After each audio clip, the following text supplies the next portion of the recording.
মুখ্যমন্ত্রী গ্রেপ্তার করেননি কেন এদের?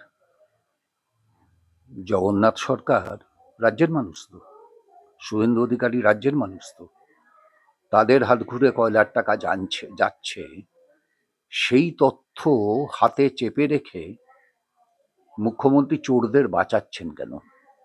চোরদের কাছ থেকে সাহায্য পান বলে, চোরে চোরে মাসতুতো ভাই বলে? মুখ্যমন্ত্রী যখন বলছেন জগন্নাথের হাত ঘুরে, শুভেন্দুর হাত ঘুরে অমিত শাহের হাতে যাচ্ছে, অমিত শাহকে গ্রেপ্তার করার ক্ষমতা মুখ্যমন্ত্রীর নেই, বাকিদের তো আছে। করলেন না কেন? করছেন না কেন? করবেন না কেন? এটা কোনো কথা নাকি? আমি চেয়ারে আছি মানেই তো আমার কাজ চোর ধরা। আপনি চেয়ারে না থাকলে কে আপনাকে চোর ধরার দায়িত্ব দেবে? আপনি বা কোন অধিকারে চোর ধরবেন? চেয়ারে আছে বলেই তো আপনি চোর ধরবেন, আপনি চোরেদের বিরুদ্ধে ব্যবস্থা নেবেন।